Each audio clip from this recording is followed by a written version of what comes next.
The wait is almost over. Falcons football is almost here as NFL Week 1 will get here Sunday with the Pittsburgh Steelers coming to town. So on today's episode, I'm going to run through a complete breakdown of this matchup. We'll kind of get everyone ready for it, some injury news, keys to victory, and a prediction at the end as well. But first, make sure to subscribe to the channel. Help us beat Steelers Talk in subscribers this month. This is over the last 7 days, but I want to take them down first week of the season. So go ahead and smash that sub button if you have not already.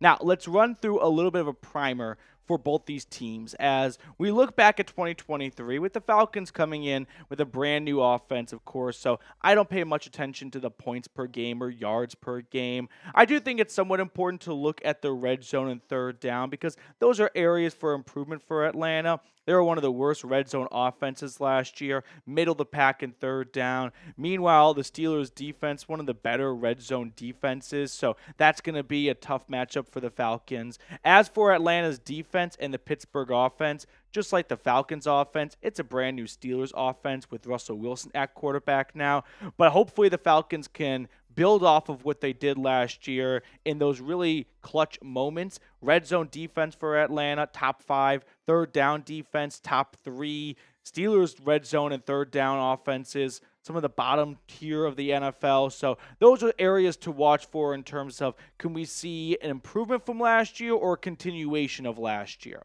Now, as for these two ball clubs, they come in with some new faces, of course. We know the Falcons making marquee additions like Raheem Morris and Kirk Cousins, recently adding Matthew Judon and Justin Simmons. But the Steelers, they moved on from Pickett. They brought in Wilson and Fields. They also brought in wide receiver Van Jefferson, who was traded to Atlanta midseason from the Rams last year. He really didn't make much of an impact, but the Steelers have him as their wide receiver 2/3. So that's a really shaky start for their offense. And then Patrick Queen was signed over the offseason to a monster contract. He'll be in the middle of the defense coming over from the Ravens.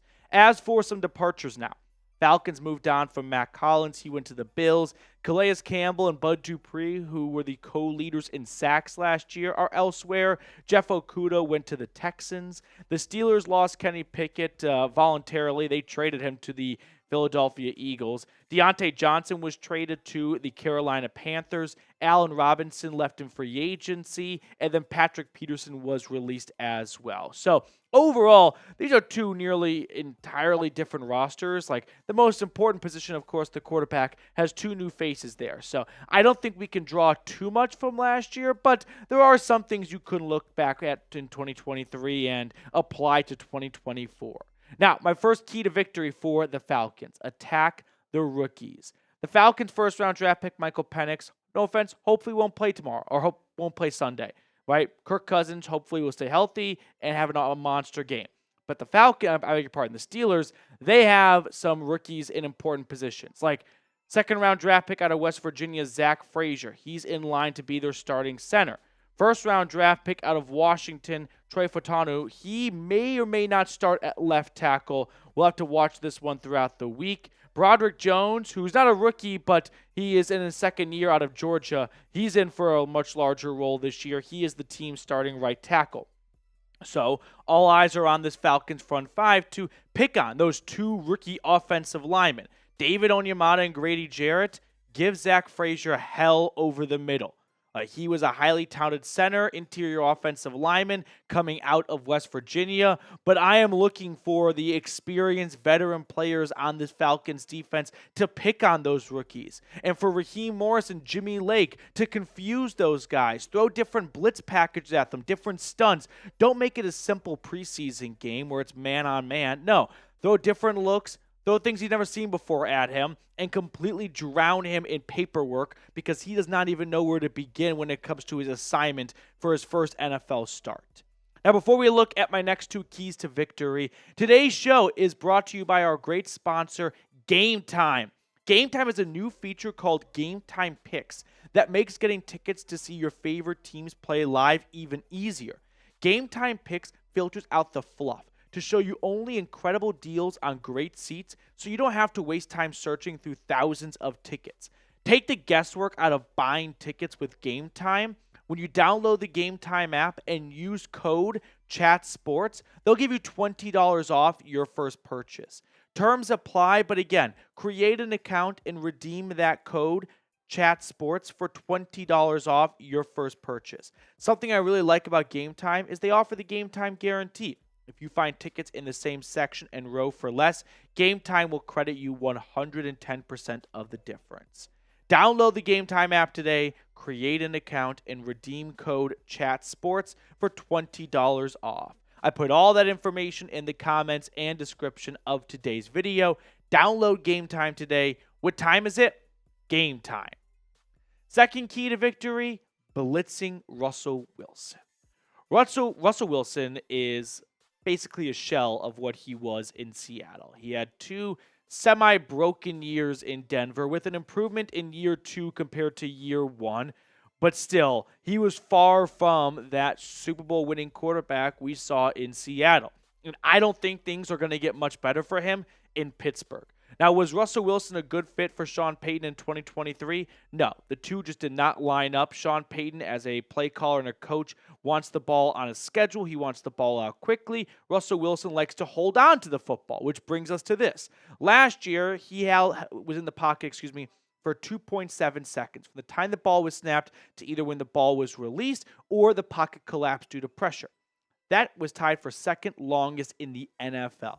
So we're looking at someone that likes to hold on to the football and really extend plays. So if you've got a quarterback that's not getting the ball out quickly, send the kitchen sink at him, right? Because he's not a quarterback that's going to capitalize on a blitz by finding the hot route in the flat with his running back or tight end for a simple little gain, right? That's why blitzing great quarterbacks like Patrick Mahomes, Aaron Rodgers, and those guys doesn't work out so well because they look at your blitz and they throw into the blitz and find an easy reception and move the sticks. Russell Wilson, he likes to hold on to the football. He was sacked 45 times last year. So there is clearly a weakness with Russell Wilson's style of play not holding up as he gets older because hold on to the ball with the mobility going down, that incurs a lot of sacks.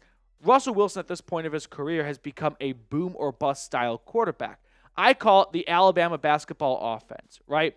Nate Oates was, I wouldn't say a trailblazer in this, but he highly emphasized dunks and three-pointers, right? We don't want mid-range. The NFL is not like basketball. We want mid-range. Intermediate throws are great.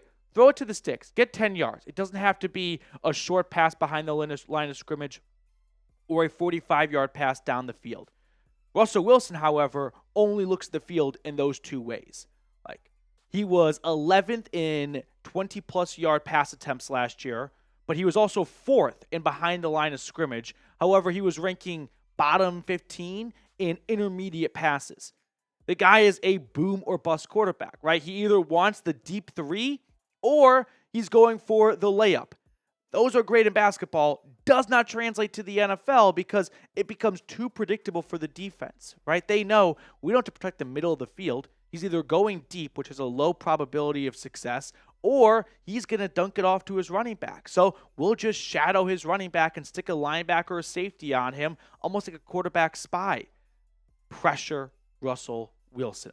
Blitz him on first down. Blitz him on second down. Blitz him on third down. Blitz him every down. If I were Jimmy Lake and Raheem Morris, I'd be sending every guy I got at him every single play because he's going to hold on to the football. He's going to take a lot of sacks, and he is not taking the good options in the middle of the field.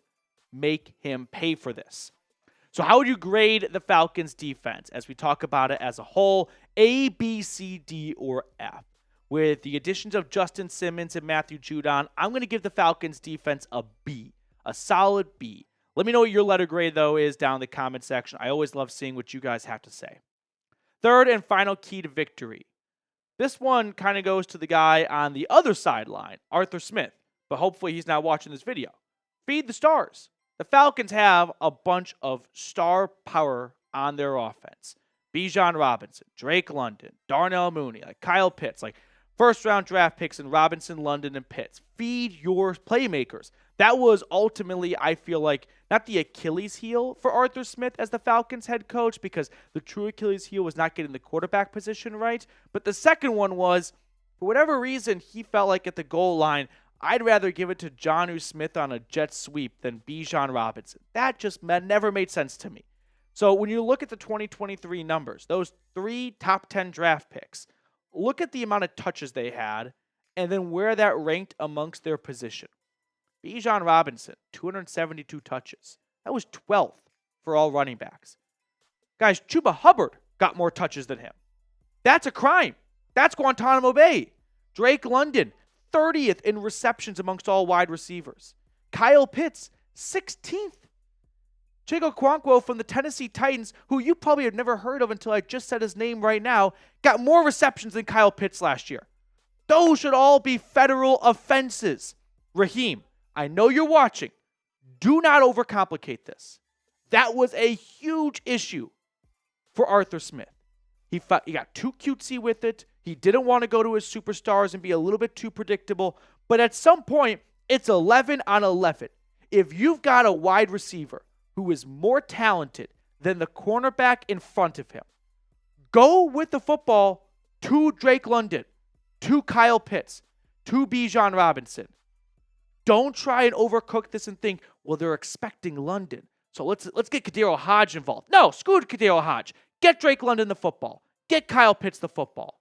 Get Bijan the ball. Sorry to their backups, but their time is done. Feed the stars. They were top 10 picks for a reason. They are very talented players. Get them the football.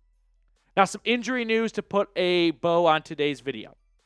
Nate Landman's probably the only Falcons player to report on the injury front. Raheem Morris said yesterday when speaking to the media that he's really the only guy of note, and they expect him to practice on Wednesday. So fingers crossed that Landman will be available, but still, we're talking about a backup linebacker. So even if he's not available, I'm not losing too much sleep over this. The Steelers, on the other hand, they've got some more injury news piling up. So Jaylen Warren, who is the best running back on this team, by the way, he's better than Najee Harris. He went down early in the preseason with a hamstring injury. However, they think that him, Roman Wilson, their rookie wideout, and then their first-round draft pick, Troy Fautanu, will all be available for week 1 as they all come back from injuries they picked up in the preseason. However, their starting left guard, Isaac Sulamalu, he is not available for week 1, so they're already down one of their 5 starting offensive linemen, and their first-round pick, Troy Fautanu, if he does play, he's kind of dealing with a knee injury, which is not ideal for your NFL debut. So the Steelers definitely come into this game a bit more banged up than the Falcons do. So predict the score for me before we let you guys get on out of here. Falcons versus Steelers. Let me know in the comment section below what your score prediction is. My prediction, Falcons 24-7. Every single day that passes, the gap between these two teams widens. I think the Falcons are going to boat race the Steelers. I think the Pittsburgh Steelers are in for a little bit of a rude awakening that just treading water with a good defense and spotty quarterback play, rotating every other year, is not sustainable. And as for the Falcons, Kirk Cousins has looked awesome so far in training camp. They've got superstars on offense. They've got superstars on defense. This is going to be a good Falcons team. I'm taking Atlanta by a boatload of points.